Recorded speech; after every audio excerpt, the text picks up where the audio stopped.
Okay.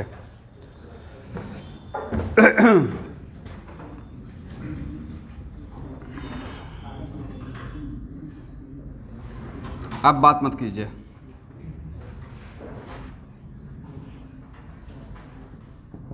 कौन सा lecture है?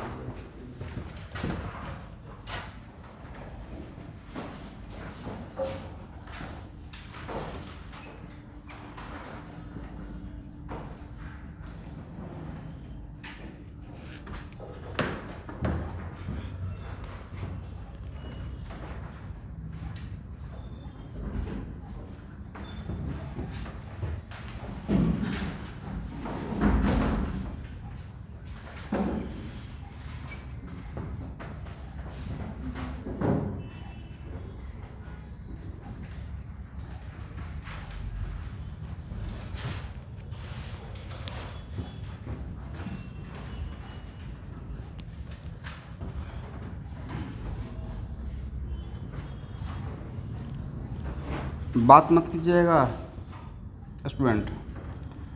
क्लास 12th का स्टूडेंट, आपको सॉलिड स्टेट में पढ़ा चुका हूँ और याद है कि सॉलिड स्टेट में बताए थे किसी भी क्यूब का 8 अल्टरनेट जो 8 कॉर्नर है, उस 8 कॉर्नर में से अल्टरनेट कॉर्नर को अगर सेंटर से मिलाते हैं तो एग्जैक्टली टेट्राहेड्रल ज्योमेट्री डेवलप होता है। ऐसा कहीं पे बताए थे? कहाँ पे? टेट्राहेड्रल वॉइड का पोजीशन बताने के टाइम पे सब कुछ हो चुका है, right? Location of tetrahedral void में मैं वो दिखाया होगा। तो ड्रॉपर बैच के बच्चे अभी मेरे ऊपर ट्रस्ट करके इसको समझ लीजिए कि किसी भी क्यूब का सेंटर को, क्यूब के 8 कॉर्नर में से अल्टरनेट कॉर्नर को अगर सेंटर से मिला दिया जाए तो जो ज्योमेट्री डेवलप होगा एग्जैक्टली वो टेट्राहेड्रल ज्योमेट्री हो जाता है। ठीक है? तो सपोज कीजिए कि इसको मैं यहाँ से मिलाया,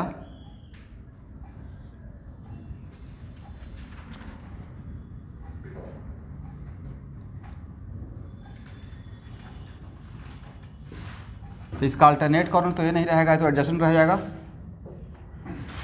करेक्ट? ठीक है ना? और अगर एक कॉर्नर ए मिलाते हैं या कोई भी आप कॉर्नर ले सकते हैं तो इसका अल्टरनेट कॉर्नर तो ये रहेगा।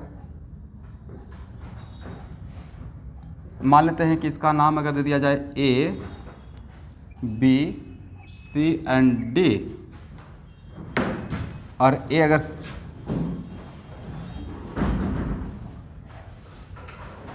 और CFT समझाने के लिए मैं क्यूब के सेंटर पे सेंट्रल मेटल ले रहा था। क्यूब के सेंटर पे क्या ले रहा था? सेंट्रल मेटल ले रहा था। तो सही से देखा जाए ए, बी, सी एंड डी, तो A angle, A angle, A angle और ए एंगल कितना रहेगा? 109.28 लिख लीजिएगा, ड्रॉ कीजिएगा। यहाँ पे विजुअलाइज नहीं होगा, बट इसको अगर विजुअलाइज करेंगे तो आपको एग्जैक्टली टेट्राहेड्रल मिलेगा। अरे मैं सॉलिड स्टेट में लोकेशन ऑफ टीवी में दिखाया था, करेक्ट?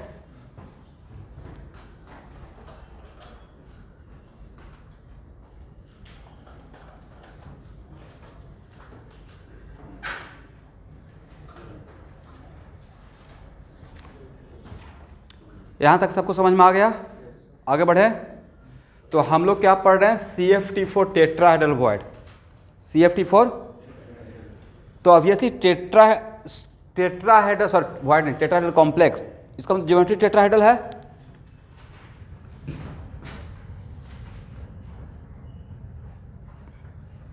तो एक्चुअल में यहाँ पे सपोज किया गया है स्टूडेंट कि इस केस में, क्योंकि इसका पहले से बोला है टेट्राहेड्रल, तो एक्चुअल में यहाँ पे लिगेंड का अप्रोच अल्टरनेट कॉर्नर से सेंट्रल मेटल की तरफ होगा। और सेंट्रल मेटल कहाँ रहेगा?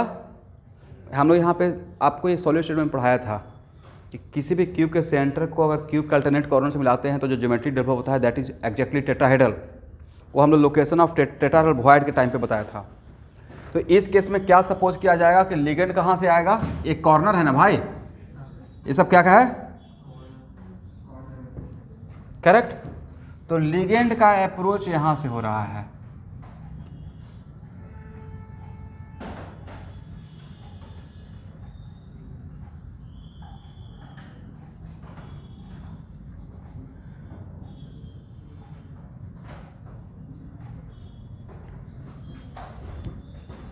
और यहाँ देखिए ए डिस्टेंस और ए डिस्टेंस, ए डिस्टेंस कौन सा डिस्टेंस ज़्यादा,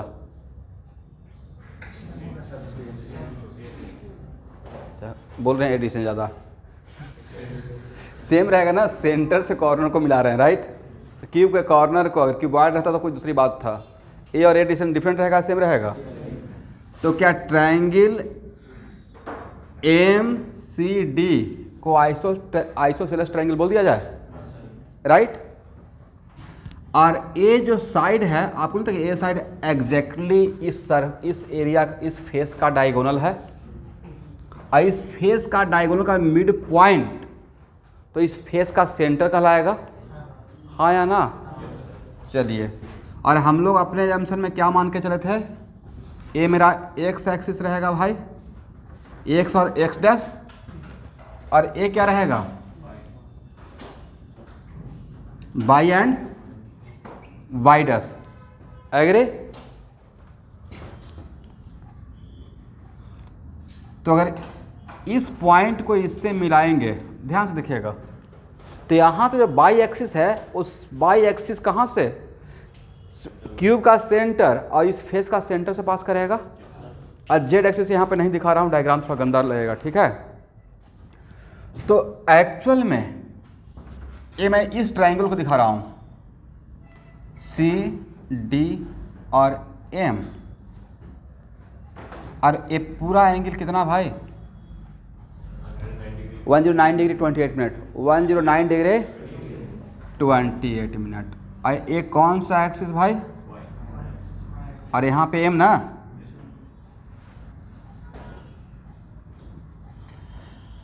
और ए पॉइंट कौन सा पॉइंट है, ए पॉइंट को क्या ई बोल दें, ए, करेक्ट। तो ये तो बिल्कुल, और ये आइसोसेलेस ट्रायंगल में अगर इस कॉर्नर से इस साइड पे अगर परपेंडिकुलर ड्रॉ कीजिएगा तो ए एंगल इक्वल कट हो जाएगा। तो ए एंगल को क्या हम लोग 109, तो बिल्कुल बीचों बीच है, बीचों है, middle of the this point, इस डायगोनल का मिडिल पॉइंट में मान रहा हूँ। तो एक्चुअल में ए एंगल कितना रहेगा, 109 डिग्री 28 मिनट का डिवाइड बाई 2, मोटा मोटी 54 degree 44 minute, almost 55, almost A angle कितना रहेगा भाई, 55 डिग्री रहेगा, करेक्ट। लिगेंड कहाँ, कौन सा लाइन के अलॉन्ग आ रहा है, बोलिए सर। लिगेंड आ रहा है सी से एम पे और डी से एम पे, सी एम और डी एम के अलॉन्ग, एग्री। लिगेंड को मैं लिखवा दूंगा, इस केस में लिगेंड आता है अल्टरनेट कॉर्नर को सेंटर से ज्वाइन करने वाले लाइन के अलॉन्ग 4 लिगेंड अप्रोच करता है, दैट्स वाई। तो लिगेंड का ही तो ज्योमेट्री है around the central metal, right. तो लिगेंड और इस लाइन के बीच में कितना एंगल बना, 55 डिग्री, और इस लाइन के अलॉन्ग एक और वाइटल का लोब रहेगा जिसका नाम है x square by square. D x square by square का लोब कहाँ पर रहता है, d x square by square का लोब रहता है along x axis and y axis. तो भाई एक्स एक्सिस यहाँ देखिएगा, अगर ऐसे देखिएगा तो फिर से सेम स्टोरी, ए और ए आइसोसेलेस ट्रायंगल, करेक्ट। और इसको अगर हम लोग ज्वाइन करेंगे, यहाँ देखिएगा, तो यहाँ पे भी इस तरीके से अगर बात करेंगे तो एक्स एक्सिस के साथ इस लिगेंड का एंगल और बाई एक्सिस के साथ लिगेंड का एंगल डिफरेंट रहेगा, सेम रहेगा, 55 डिग्री का रहेगा। इसका मतलब है कि यहाँ पे किसका repulsion, D x square by square का रिपल्सन हो रहा है, बट क्या एग्जैक्टली लिगेंड के रास्ते में क्या ए लोब आ पाया D x square by square का, जो ऑक्टाहेड्रल में हो पा रहा था कि एग्जैक्टली उसके पाथ में आ जा रहा था, वहाँ पे तो नहीं हो पाएगा, यहाँ पे नहीं हो पा रहा है, तो इसके बीच में angle between ligand L minus and dx² almost equal to कितना 55 डिग्री, करेक्ट है। और dz² सेम रहेगा ना भाई, एक्स एक्सिस के साथ, वाई एक्सिस के साथ या जेड एक्सिस के साथ, राइट।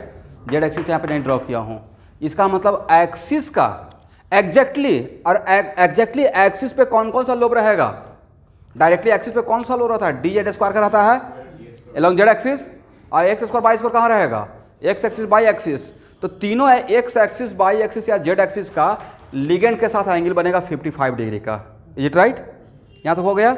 इसका मतलब है कि इन टेट्रा इन दिस सिचुएशन मैं लिखवा दूंगा सारा पॉइंट, इसमें 2 लाइन में कहानी खत्म हो जाएगा। तो इस केस में एंगल बिटवीन लिगेंड एंड, ये ना लिख के डायरेक्टली लिख देंगे, एंड एक्सिस, इस एक्सिस में x axis, y axis and z axis, ये डायरेक्टली अगर बोल दें तो ऑलमोस्ट कितना 55 डिग्री, टेट्राहेड्रल एंगल का जस्ट हाफ।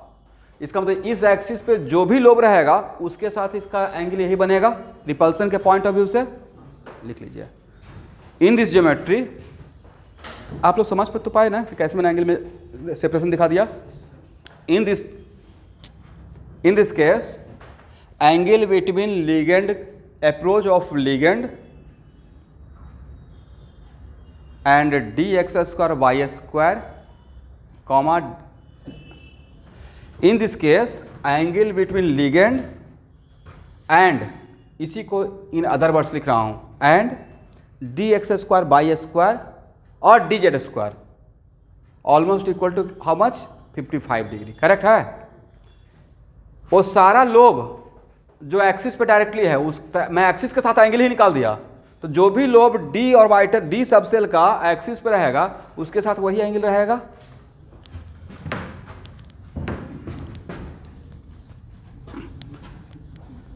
अब यहां देखिए स्टूडेंट, ध्यान से देखिएगा,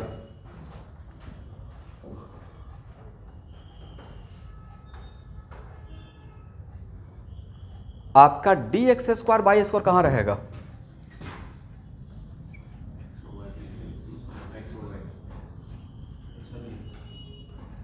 एक्स वाई प्लेन में रहेगा। कहाँ रहेगा, एक्स वाई प्लेन। और इट इज़ वेरी इंपॉर्टेंट, यहाँ देखिएगा ये लाइन, एक यहाँ देखिए ये जो लाइन है वो एक्स वाई प्लेन में नहीं है, माइन्यूटली ऑब्जर्व कीजिए तो एक्स वाई प्लेन में है। 3 डायमेंशनल इमेजिनेशन हो सकता है आप लोग से। अगर यहाँ देखिएगा ये बिल्कुल ऐसे आ रहा है, यहाँ से कॉर्नर से यहाँ आ रहा है, एक्स वाई प्लेन का मतलब तो यहाँ से ए लाइन और बिल्कुल ए लाइन, करेक्ट। बट ये जो पॉइंट है वो इस लाइन के प्लेन में है या थोड़ा ऊपर है, ऊपर है। इसका प्लेन तो ये रहेगा भाई, नहीं। इसका मतलब है कि मेरा जो डी एक्स वाई वो रहेगा एक्स वाई प्लेन में, बट लिगेंड का अप्रोच एक्स वाई प्लेन से थोड़ा उठकर हो रहा है। अगर यहाँ पे सेंटर है, ये ओरिजिन है, तो लिगेंड क्या एक्स वाई प्लेन पे डायरेक्टली आ रहा है या ऐसे आ रहा है, कॉर्नर से आ रहा है, करेक्ट। दैट्स, और ये अब इसमें मैथमेटिकल प्रूफ का रिक्वायरमेंट नहीं है, बट ये ऑब्जर्व किया गया है कि इसका डी एक्स वाई और वाइटल के साथ जो अप्रोच रहता है, ऐसे आपका अगर मैथमेटिक्स बहुत स्ट्रांग है तो आप इसको घर पे प्रूफ कर लीजिएगा, 45 नहीं 35 डिग्री रहता है ऑलमोस्ट। इसका एंगल 45 नहीं हो पाएगा, ऑलमोस्ट 35 डिग्री होता है। लिखिए, ये आप लोग को छोड़ रहा हूँ, प्रूफ कर लीजिएगा। प्रूफ हो सकता है कैसे, कोऑर्डिनेट सिस्टम से। इसका कोऑर्डिनेट क्या है,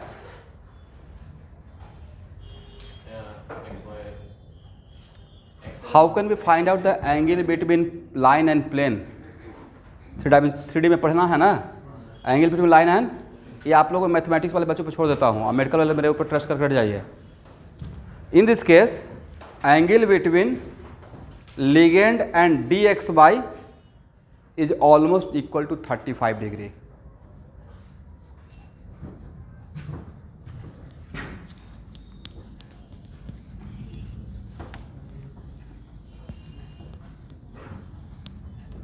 कितना रहेगा?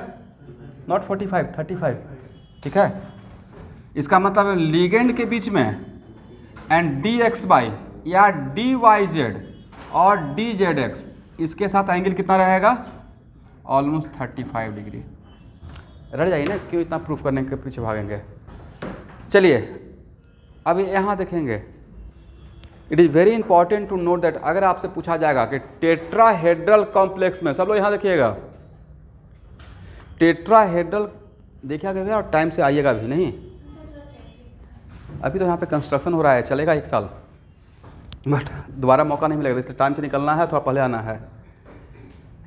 सुबह का क्लास सारे क्लास कर रहे हैं जो आपको ऑर्गेनिक के ग्रुप में ऐड किया? ओके। तो इस केस में अगर आपसे पूछा जाए कि ऑक्टाहेड्रल यहाँ देखिएगा, अभिज्ञान बात मत कीजिए। ऑक्टाहेड्रल कॉम्प्लेक्स और टेट्राहेड्रल कॉम्प्लेक्स में कहाँ पे रिपल्सन लिगेंड और लोब के बीच में ज़्यादा होगा? इस केस में कोई भी लोब लिगेंड के डायरेक्टली रास्ते में आया है, बट ऑक्टाहेड्रल में तो आया था, आया ना, इसलिए वहाँ पे रिपल्सन ज़्यादा होता है। दिस इज द वजह जो गैप क्रिएट होता है डेल्टा नॉट, और जो गैप यहाँ पे क्रिएट होता है, यहाँ पे जो क्रिएट होगा delta T, T stand for tetrahedral, ये गैप ज़्यादा होता है और ये गैप कम होता है। ये गैप ज़्यादा क्रिएट होने के पीछे का वजह, इस केस में जो स्प्लिटिंग होगा, जो डीजेनरेसी ब्रेक करेगा, तो इसमें जो डीजेनरेसी ब्रेक हुआ था इसमें डायरेक्टली कुछ लिगेंड के डायरेक्टली रास्ते में लोब आ गया था, बट डायरेक्टली यहाँ पे किसी के रास्ते में आया है या एक एंगल पे है। दैट्स वाई यहाँ पे जब ब्रेक होगा डीजेनरेसी तो ज़्यादा बड़ा गैप क्रिएट होता है, और वो गैप मोटा मोटी 4/9 ऑफ ए डेल्टा टी, मैं लिखवा दूंगा आपको, delta T 4/9 of delta not के बराबर होता है। देखिएगा तो ऑलमोस्ट 50% के आसपास है। 4/9, 4 को 9 से डिवाइड कीजिएगा कितना आएगा?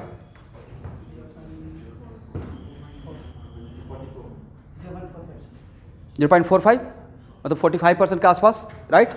इसलिए मुझे एक रफ आइडिया था कि इसका, तो एक्चुअल में कहाँ पे ज़्यादा गैप क्रिएट होगा, लिगेंड कहाँ पे ज़्यादा बड़ा गैप क्रिएट कर पाएगा, ऑक्टाहेड्रल में या टेट्राहेड्रल में? ऑक्टाहेड्रल में। वजह उसके वजह से लिगेंड के रास्ते में डायरेक्टली आ गया था, कौन सा? ईजी और वाइटल, T2G या ईजी? ईजी। तो यहाँ तक समझ में, सब कुछ लिखवा देंगे।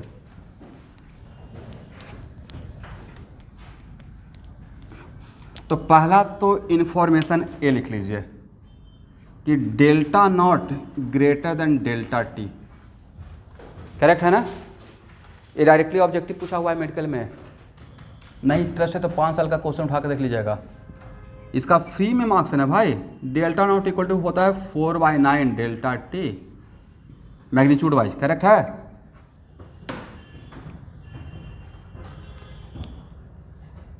ओ सॉरी,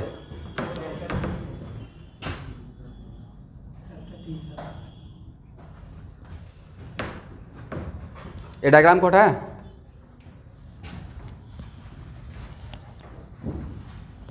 अब बताइए किसके बीच में एंगुलर सेपरेशन कम है? D x y, d y z, d z x का ज़्यादा क्लोज है लिगेंड से with respect to d x square, y square, d z square, right.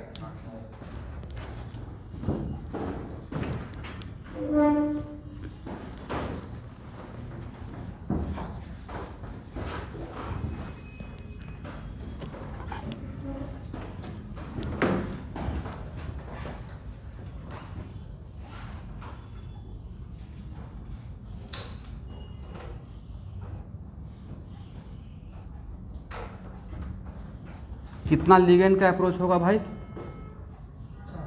4 ligand.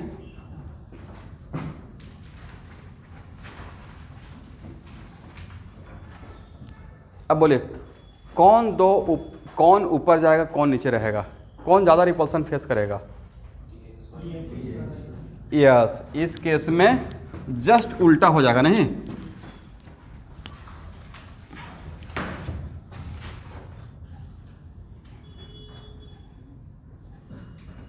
इस केस में Eg नीचे रह जाएगा और T2G ऊपर चला जाएगा।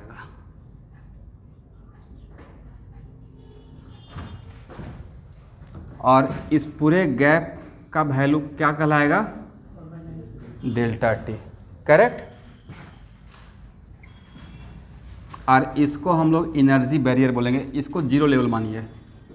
तो अगर जीरो लेवल इसको अगर मानते हैं तो उस केस में, इससे पहले वाला केस में ये वैल्यू कितना था ऑक्टाहेड्रल में? ये ऊपर था ना, तो ये जीरो लेवल से कितना था? कितना था पक्का? तो अब ये हो जाएगा -3/5 डेल्टा टी, कितना रहेगा? और ए कितना हो जाएगा? 2/5 डेल्टा टी। तो ऐसा नहीं लगता कि सर ऑक्टाहेड्रल का जस्ट उल्टा हो गया है? पूरा लगता है कि इसके अबाउट इसको घुमा दिए। वहाँ पे 3 लाइन नीचे था, ये 2 लाइन ऊपर था, इसमें 2 लाइन नीचे आ गया, 3 लाइन ऊपर चला गया, बाकी गैप सेम रहा। और यहाँ पे बस नॉट, मतलब रटने के पॉइंट ऑफ व्यू से टी के जगह ओ की जगह पर टी हो गया है, करेक्ट। तो अब बताइए, it is very important to note that कि अगर आपके पास एक इलेक्ट्रॉन रहेगा, कहाँ भेजिएगा पहले? Eg1 0 है ना। अब ऐसे लिखना है भाई इलेक्ट्रॉनिक कॉन्फ़िगरेशन, Eg1 अगर एक इलेक्ट्रॉन होता तो ऐसे लिखते हैं, और T2G 0 0 0, करेक्ट है। और अगर 2 रहेगा तो Eg1 1, वेरी गुड, T2G 0 0 0। और 3 रहेगा तो देयर इज कन्फ्यूजन नहीं। अब यहाँ पे जाएगा या पेयरिंग होगा, all depends on what? Value, delta T और P, delta T and P, correct है ना।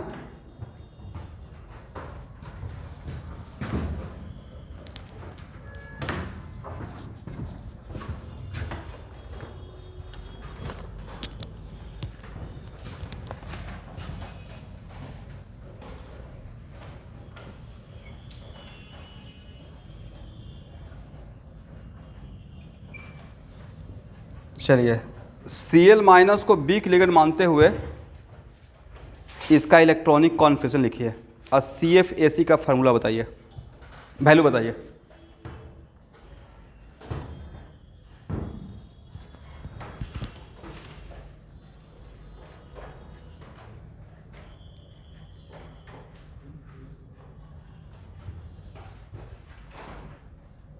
यहाँ पे निकेल का ऑक्सीडेशन स्टेट +2 है, तो ये 3D8 रहेगा, है ना। तो 3D8 में अगर इसको लिखेंगे तो सबसे पहले क्या करना पड़ेगा? ये वीक लिगेंड है तो ऑब्वियसली पहले एक एक भेज देंगे, 1 1 1 1 1, 5 खर्च हो गया। Cl- को मैंने आपको थोड़ा हिंट दे दिया, वीक लिगेंड, राइट। तो सब में एक एक दे देंगे। बाकी तो आपके पास 3 बचा हुआ है, पहले किसको पेयरिंग कीजिएगा? लो एनर्जी लेवल वाले को हम लोग बॉक्स को करते हैं, राइट।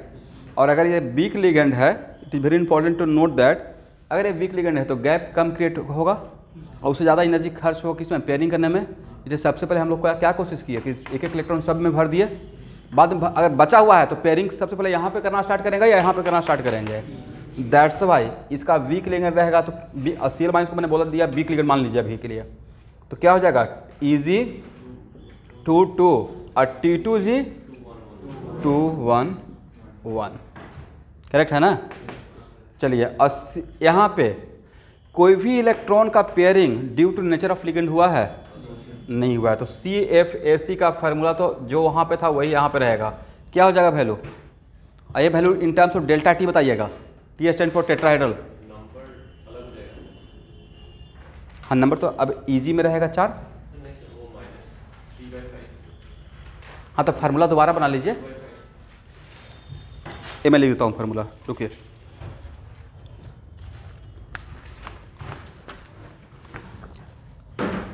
अब CFSA का फार्मूला क्या था?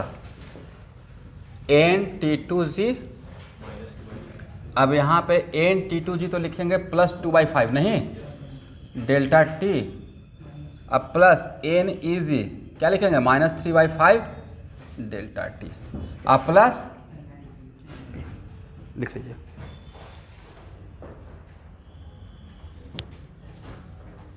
कितना वैल्यू हो जाएगा?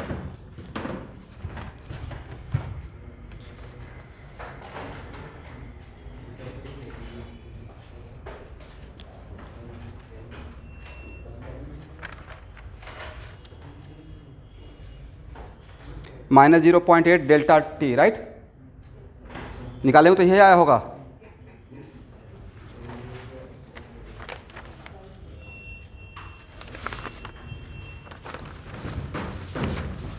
इसको हटाएं।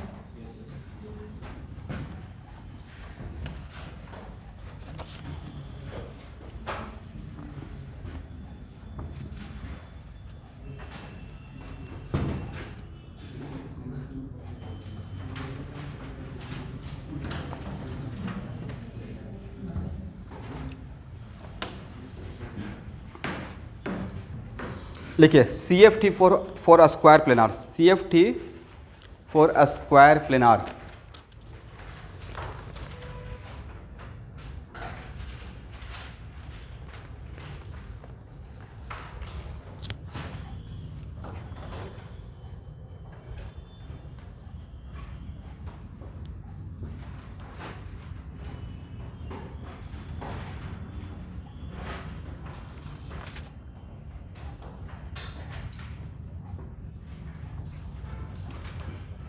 एक कौन सा orbital? dx square y square, correct है ना?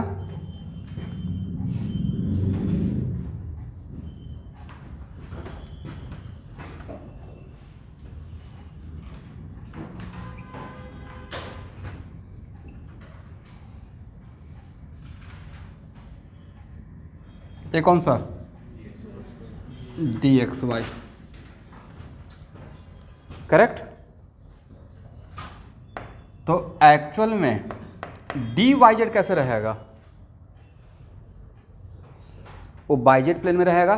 कौन सा प्लेन में रहेगा? yz प्लेन में।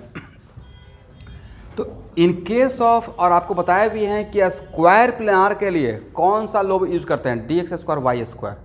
कौन सा लोब यूज करते हैं? तो इस केस में ये इमेजिन किया गया है कि क्यूब के सेंटर पे तो मेटल रहेगा, along x axis and y axis, बातों को समझिएगा भाई, along x axis and y axis ligand का अप्रोच होगा।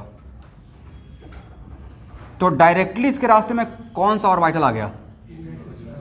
4 ही ऑर्बिटल आना है स्क्वायर प्लेनार। किसके लिए?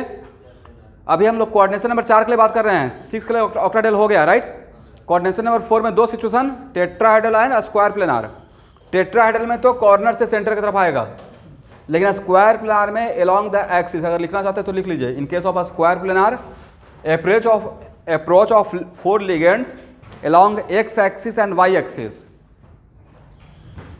इन case of square planar approach of 4 ligand along x axis and y axis.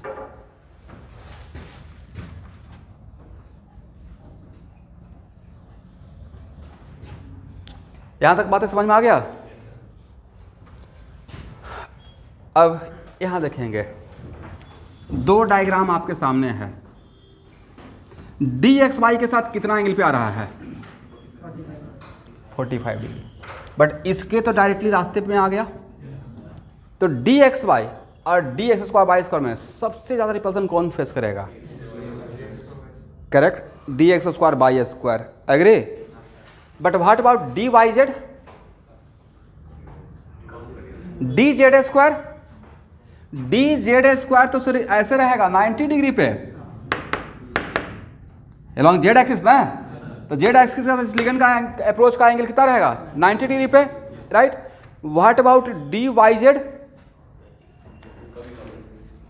dyz 90 degree पे नहीं रहेगा भाई। d यहां देखिए, यहां देखिए, ये मेरा z एक्सिस है। आप लोग अपना 3 डायमेंशनल इमेजिनेशन को थोड़ा मैग्नीफाई कीजिए। 3D पढ़े है ना? This is your y z plane, is it right? This is your what? Y z plane. और इस वाई जेड प्लेन में मेरा ऑर्बिटल है इस तरीके से रहेगा। ऑर्बिटल जो कौन सा प्लेन में रहेगा? वाई जेड प्लेन में रहेगा। तो उसका इसके साथ एंगल क्या बनेगा?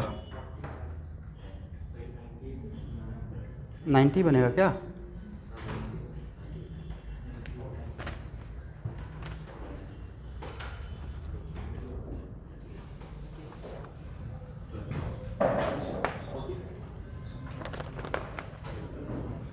देख लेते हैं, एक मिनट रुकिए। ये मेरा है वाई एक्सिस और ये है जेड एक्सिस, और वाई जेड तो ऐसे रहे। एक मिनट, और अगर यहाँ ओके, तो मोटा मोटी इसका भी 90 बनेगा। क्या बनेगा? 90 बनेगा।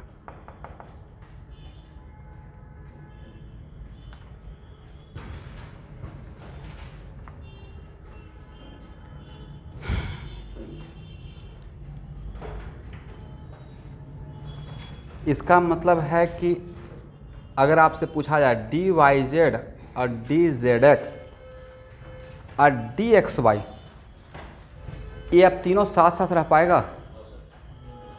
इसका ये 45 डिग्री पे है, राइट? और ये कितना डिग्री पे है? ये ज़्यादा रिपल्सन फेस करेगा। और ये इसका मतलब ये तीनों जो साथ साथ रहता था वो अब ये तीनों भी अलग अलग हो जाएगा, ये राइट? क्योंकि इसका रिपल्सन ज़्यादा है और इसका रिपल्सन, तो यहाँ पे एक्चुअल में it is very important to note that यहाँ पे 5 जो बॉक्स है डी का, in case of d x square planar, वो कितना कैटेगरी में स्प्लिट कर जाएगा? D x square by square अलग, उसके बाद डी जेड स्क्वायर अलग, वो भी अलग रहेगा, करेक्ट? क्योंकि D x square by square क्या है? बिल्कुल रास्ते में है। डी जेड स्क्वायर 90 डिग्री पे है और डी एक्स वाई 45 डिग्री पे है, राइट? तो यहाँ पे कितना ग्रुप बन गया? D x square by square सबसे ऊपर रहेगा, राइट? उसके बाद डी एक्स वाई रहेगा, और उसके बाद डिपेंड करता है, समटाइम्स डी जेड स्क्वायर ऊपर आता है समटाइम्स, लेकिन d y z d z x ये साथ साथ रहेगा। तो कितना कैटेगरी हो गया? 4 ना। एक ग्रुप ये बना, दूसरा ग्रुप ये बना, तीसरा group D x square by square बना, और fourth group D z square बना।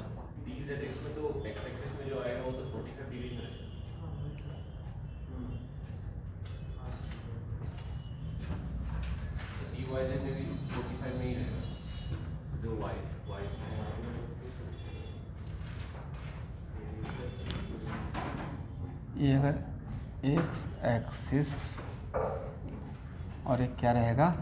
Z axis.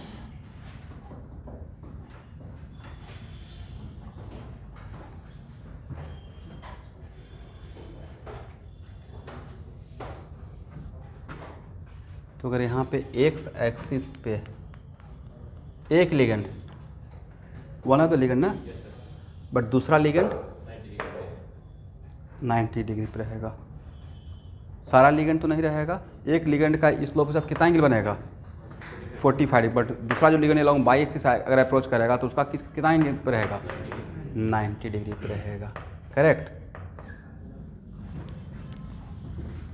लास्टली इसको रट जाएंगे। इतना तो समझ में आ गया कि ना D x square by square का सबसे ज़्यादा रिपल्सन होगा। चलिए,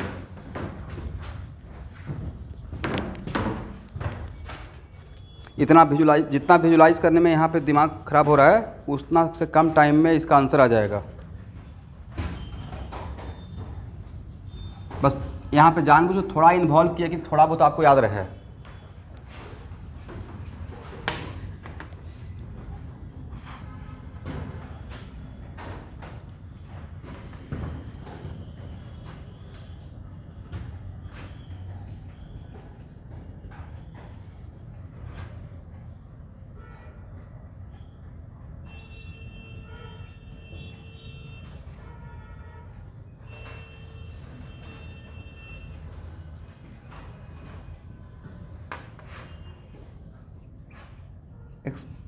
एक्सपेरिमेंटल है, देखा गया स्टूडेंट।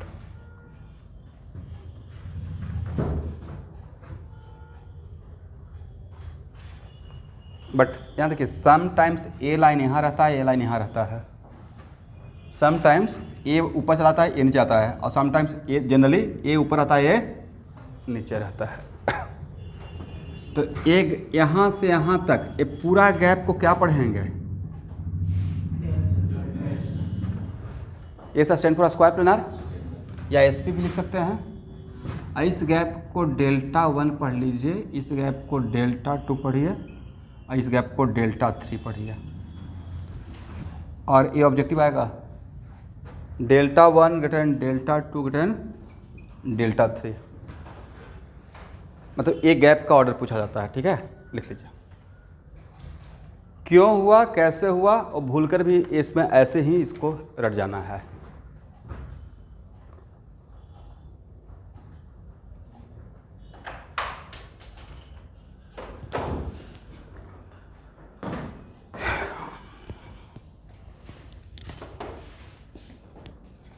ले लीजिएगा। ये पूरा गैप 1.3 डेल्टा नॉट के बराबर होता है, ठीक है।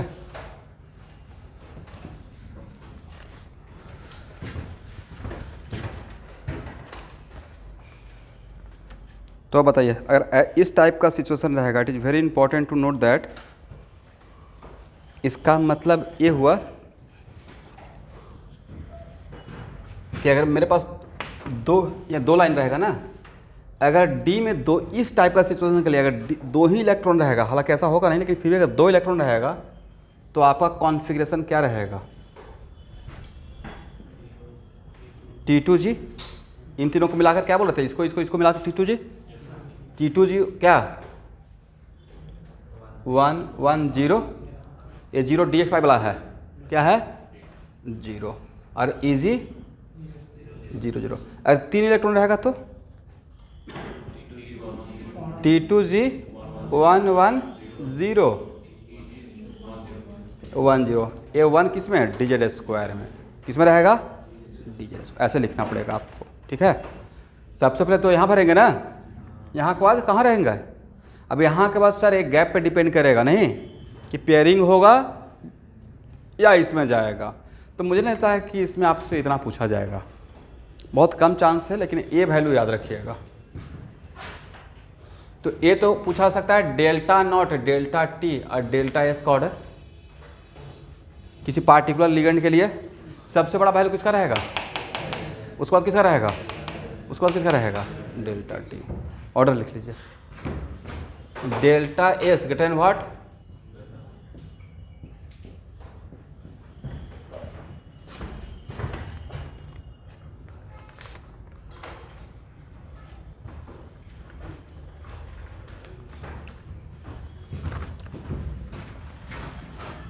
अब यहाँ देखिएगा, इस कॉन्फ़िगरेशन को माइंड में रखते हुए देखिए, मैं ये बात क्यों बोल रहा हूँ कि समटाइम्स ये दोनों ऊपर आ ये नीचे आ सकता है, क्योंकि आपको बताया गया है ना कि प्लैटिनम 2 प्लस मतलब 4D8 5S0 या 5D8 6X0, इन सब के लिए always square planar, always what. इसलिए ये लिगेंड के नेचर पे भी डिपेंड करेगा। बट NiCN होल 4 2 माइनस, तो इसका इलेक्ट्रॉनिक कॉन्फ़िगरेशन, सॉरी इसका ऑक्सीडेशन स्टेट कितना रहेगा? सॉरी +2, तो 3D8 4S0, और इसको स्ट्रॉन्ग लिगेंड मानते हुए आपको यहाँ पे 3D8 मतलब D का 5 बॉक्स। तो प्रॉपर अगर ये बोल दिया जाए कि उस 5 बॉक्स में से कौन कौन सा बॉक्स में इलेक्ट्रॉन जाएगा, उस बॉक्स का नाम लिखते हुए यहाँ पे बताइए। और यह स्ट्रॉन्ग लिगेंड है, करेक्ट। तो आपको नहीं लगता कि सबसे पहले यहाँ पे एक एक इलेक्ट्रॉन जाएगा? और अगर स्ट्रॉन्ग लिगेंड है तो क्या करेगा? गैप बड़ा क्रिएट करेगा, तो पहले इसको पेयरिंग करते हुए जाएगा, है ना। दैट्स वाई का क्या होना चाहिए? डी ऐसे पूछा जाएगा T2G के टाइम पे नहीं, प्रॉपर T2G में कंफ्यूजन है ना, 3 बॉक्स राइट। DYZ2 DZX2, समझे क्यों 2 लिख दिए?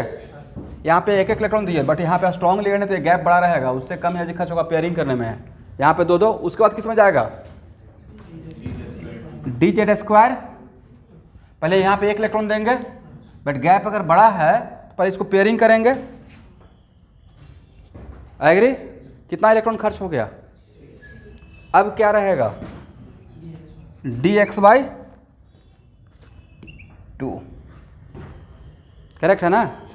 इसमें क्या रहेगा भाई,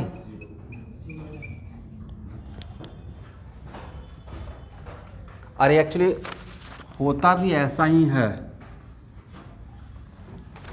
आप देखते हैं स्क्वायर प्लेनार के लिए ऑप्शन होता है DsP2, आया ना, DsP। इस 4 बॉक्स में से एक बॉक्स डी का खाली रहेगा, और कौन सा बॉक्स खाली रहता था, dx²/2। समझ गए? बहुत अच्छी बात है, नहीं तो बाकी तो हम लोग रटे हुए हैं ही। क्या स्क्वायर प्लानर के लिए कौन सा ऑर्बिटल रिस्पॉन्सिबल रहेगा, x²/2। चलिए इसको हटाया जाए।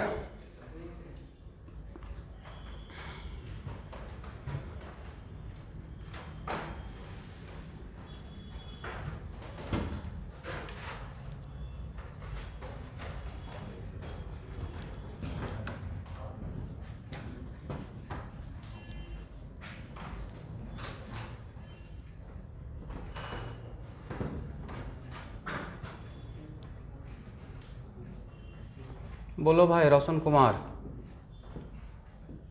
ये 2 कर्व है, एक एडियाबेटिक का, एक आइसोथर्मल का। कौन सा एडियाबेटिक का, कौन सा आइसोथर्मल का?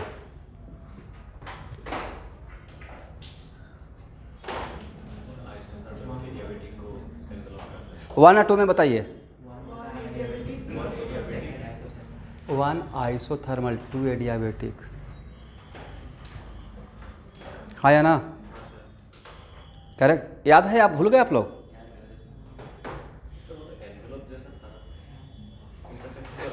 भाई लेकिन इसको तो स्लो से प्रूव किए थे, राइट? अब बताए थे कि एक्सपेंशन में ये ऊपर रहता है, ये नीचे रहता है। इसको तो 3 पार्ट में डिवाइड करके आप लोग रिवीजन नहीं किए क्या मेरा नोट्स का? ऑनेस्टली ये सब तो आएगा ना कल, तो आज थोड़ा सा कम से कम कल के एग्जाम के लिए आज थोड़ा रिवीजन कर लीजिएगा, पूरा नोट्स रिवीजन करके आइएगा, तब स्कोर हो पाएगा। नहीं तो फिर वही नीचे से टॉप करना स्टार्ट करेंगे, और मैं नहीं चाहता हूँ कि नीचे से टॉप करें आप। किसी भी एग्जाम में बैठने से पहले कुछ तो देखेंगे। इतना महीने से पेपर सेट कर रहे हैं, तो आज का दिन, कल तो संडे है, कल एग्जाम देकर परसों अगर कुछ रहेगा स्कूल में तो उसको कवर कर लीजिएगा, लेकिन आज थोड़ा सा कल के टेस्ट के लिए टाइम दे दीजिएगा सब लोग, होगा?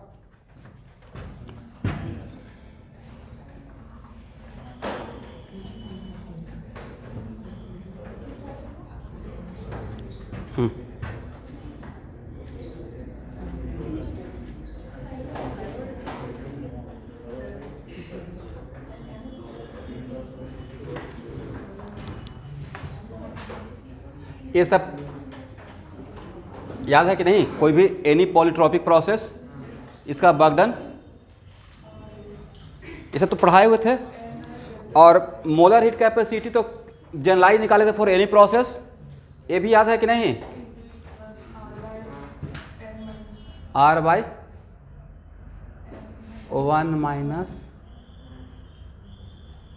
- n डैश, ऐसा कुछ पढ़े हैं?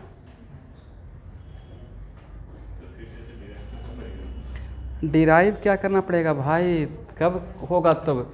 ये तो C = इतना तो आसान था, Q भाई n डेल्टा T, राइट? और Q कहाँ से निकालेंगे? फर्स्ट लॉ ऑफ थर्मोडायनामिक्स के इक्वेशन से, और उसको यहाँ पे पुट कर देंगे। Q किसी भी प्रोसेस के लिए हो सकता है, तो उसका डेरिवेशन से यही तो आया था। और उसमें मैं HC वर्मा का क्वेश्चन नंबर 9 वगैरह या 11 कुछ लिया था, यहाँ तक याद है कि ये सब क्वेश्चन लिया गया है। आज रात भर भी अगर देख लीजिएगा तब भी आपका काम चल जाएगा।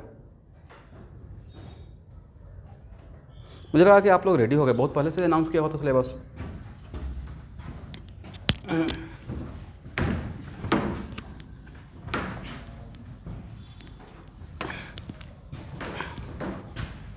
ऐसे तो काम नहीं चलेगा। आपका हीट एंड थर्मल का रिवीजन था ना, तो रिवीजन आप लोग क्या किए जब ये सब भी अभी तो कन्फ्यूज हो रहे हैं? रिवीजन का मतलब क्या, भूलना? रिवीजन के लिए स्लॉट दिया जा रहा था ना, तो आप लोग मेरे साथ मजाक कर रहे हैं या कर रहे हैं रिवीजन? तो रिवीजन करने के बाद तो मैं तो नहीं भूल पाऊंगा। एक बार किसी चीज़ को दो पढ़ लेंगे, फिर सेकेंड टाइम पढ़ लेंगे, और सेकेंड टाइम के बाद भी अगर आपको याद नहीं रहता है, इसका मतलब कुछ तो गड़बड़ है भाई। मेमोरी पावर बढ़ाइए, रिवाइटल खाना पड़ेगा फिर।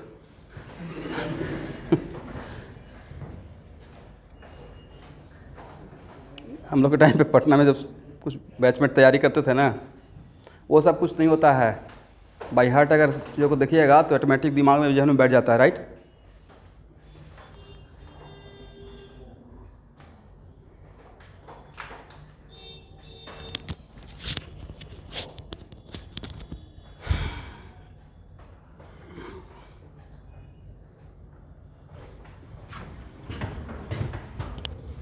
चलिए,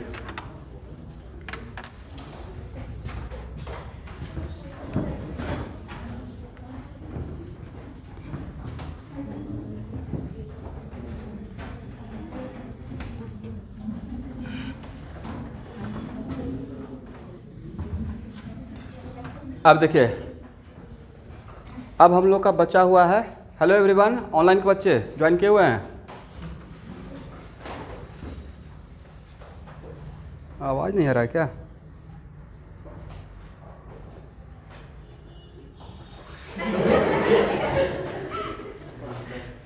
आवाज़ आ रही है? नहीं, मुझे नहीं आ रहा है आवाज़ इन लोग का। कुछ गड़बड़ हो गया क्या?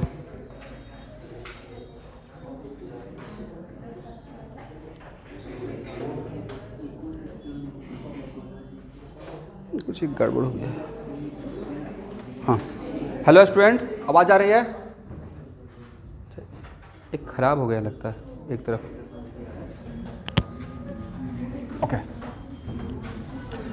तो अब हम लोग कोऑर्डिनेशन कंपाउंड में, यहाँ देखिएगा, अब बचा हुआ आइसोमेरिज्म, और फिर बचा हुआ है स्टेबिलिटी ऑफ कोऑर्डिनेशन कंपाउंड, और फिर last application of coordination compound. तो लिखिए आइसोमेरिज्म।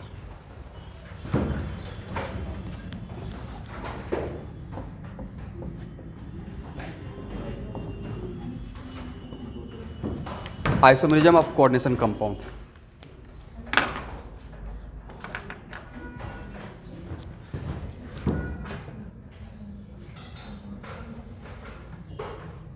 प्लीज बात मत कीजिएगा।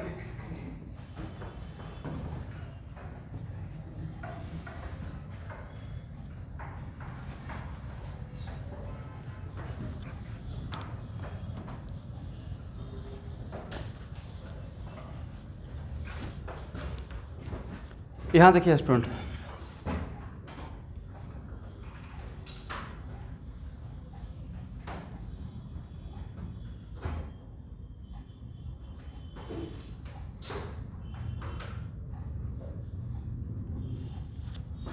मान लेते हैं कि ये कोई ब्रेड है।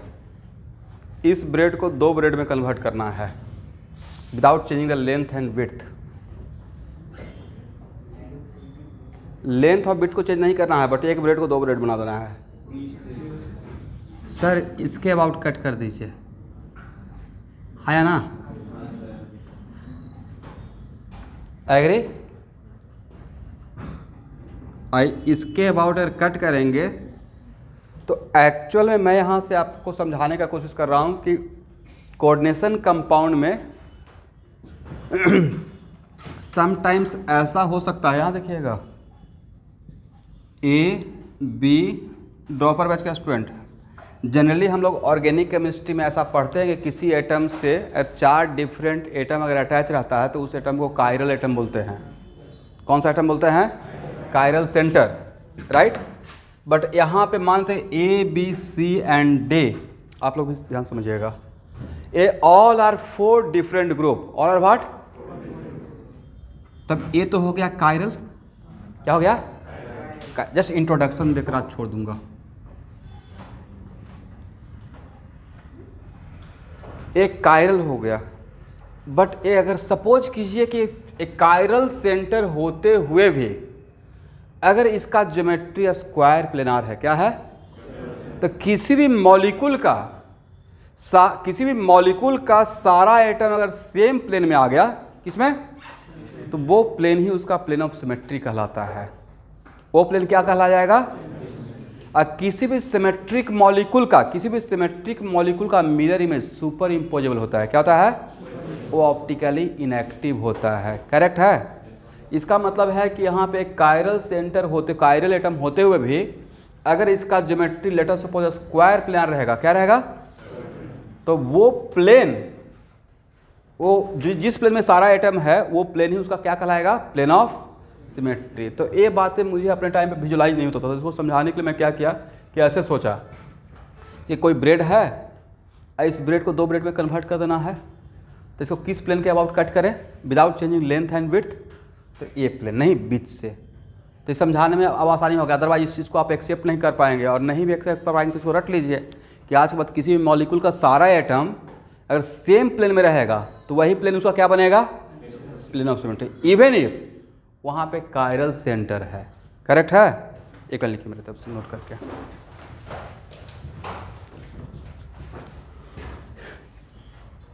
If all atom of a molecule are present in the same plane,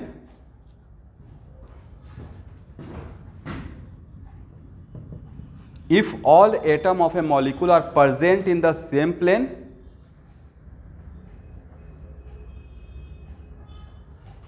then that plane becomes plane of symmetry, then that plane itself becomes plane of symmetry for that molecule.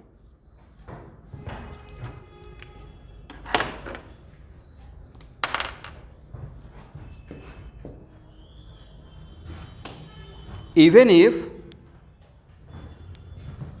central atom is chiral center, correct है ना everyone?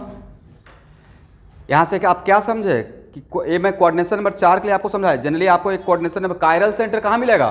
किसी भी atom से 4 different group रहता है। हम लोग बहुत डेप्थ में पढ़ेंगे, ड्रॉपर बैच के बच्चे एक क्लास ऑप्टिकल आइसोटोप में पढ़ेंगे, बट इन लोग को पढ़ाया गया है। तो किसी भी कायरल सेंटर तो का डिफरेंस नहीं है ना कि किसी भी एटम से 4 डिफरेंट ग्रुप। इसका मतलब है कि किसी भी सेंट्रल मेटल से 4 डिफरेंट लिगेंड, तो 4 डिफरेंट लिगेंड रहेगा। उसमें तो पॉसिबिलिटी 2 हो सकता है, या तो टेट्राहेड्रल और नहीं तो स्क्वायर प्लेनार, 2 ही किसी से रहेगा ना। तो स्क्वायर प्लेनार में ऑल एटम सेम प्लेन में आ जाएगा इंक्लूडिंग सेंट्रल एटम। तो मैंने क्या लिखवाया कि किसी भी मॉलिक्यूल का ऑल एटम अगर सेम प्लेन में आ जाए, इवन इफ सेंट्रल एटम अगर कायरल एटम रहेगा, फिर भी वो क्या रहेगा? उसमें प्लेन ऑफ सिमेट्री बन जाता है। वो मॉलिक्यूल क्या रहेगा? Symmetric molecule. किसी भी सिमेट्रिक मॉलिक्यूल का मिरर इमेज सुपर इम्पोजेबल होता है। क्या होता है? Super imposable. दैट्स वाई वो ऑप्टिकली एक्टिव रहेगा या इनएक्टिव रहेगा? आगे बढ़ा लीजिए। It means that molecule becomes symmetrical molecule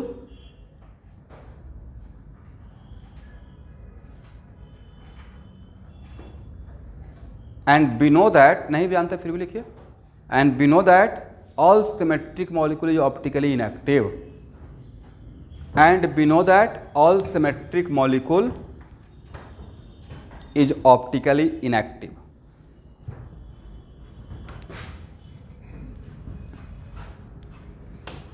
And we know that all symmetric molecule is optically inactive.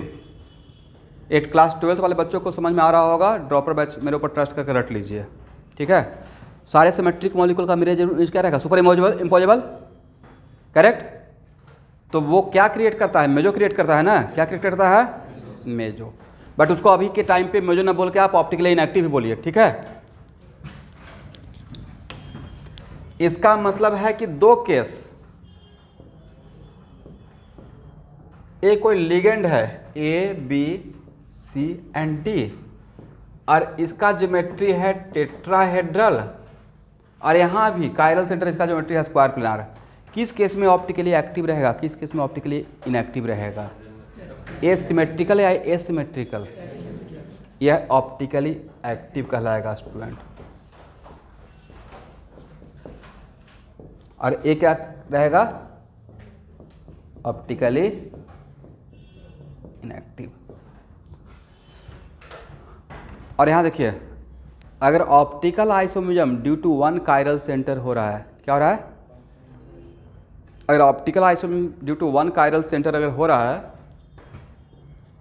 तो उसका मिरर इमेज के साथ रिलेशन रहता है और उसका मिरर इमेज इनैंसियोमर कहलाता है। क्या कहलाता है, तो इसका मिरर इमेज जो रहेगा वो आपस में जो भी इसका इमेज बनेगा, बाद में दिखा देंगे, ठीक है, जो भी इमेज बनेगा वो इन दोनों के बीच में रिलेशन रहेगा DL पेयर। कौन सा पेयर, जस्ट एक इंट्रोडक्शन दे रहा हूँ, अभी इसको स्टार्ट नहीं किया हूँ।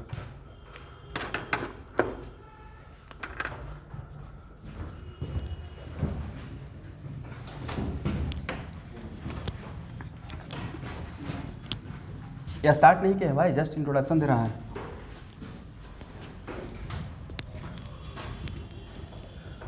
तो यहाँ देखिए, यहाँ भी आइसोमरिज्म को दो कैटेगरी, कौन कौन सा, स्ट्रक्चरल एंड स्टीरियो। और स्ट्रक्चरल और स्टीरियो का डिफरेंशियल यहाँ पे डिफाइन करने का रिक्वायरमेंट है। वैसा आइसोमर जिसमें कनेक्टिविटी का डिफरेंस है, क्या है, उसको किस कैटेगरी में रखेंगे, और जिसमें कनेक्टिविटी सेम है बट स्पेशियल अरेंजमेंट का डिफरेंस रहेगा, उसको किस में रखेंगे, स्टीरियो रखेंगे। और इसमें कितना केस रहेगा, कौन कौन सा, यहाँ पे कॉन्फॉर्मेशनल नहीं रहेगा भाई, यहाँ पे सिर्फ क्या रहेगा, ज्योमेट्रिकल एंड ऑप्टिकल, ठीक है। इसमें कौन कौन सा रहेगा, फंक्शनल, पोजिशनल, मेटामर्स। भाई कोऑर्डिनेशन कंपाउंड में अलग अलग नाम रहता है, ठीक है, बस डिफिनेशन देख लीजिए। तो इस आइसोमरिज्म नेक्स्ट क्लास से स्टार्ट करता हूँ। आज मैं थोड़ा आपको पहले छोड़ रहा हूँ, कल के एग्जाम के लिए सबको पार्टिसिपेट करना है। कौन कौन लोग एग्जाम छोड़ने वाले हैं, राइट, चेहरे पे मुस्कान दिख रहा है, छोड़िएगा नहीं। खैर एक तो नहीं छोड़ सकते, बेचारे के पास उपाय नहीं है, बाकी लोग के पास उपाय बन जाता है। कल आइए, अभी जाइए जल्दी से, फार्मूला वगैरह देख कर आइएगा, कम से कम मिनिमम 100 मार्क्स तो लाइए।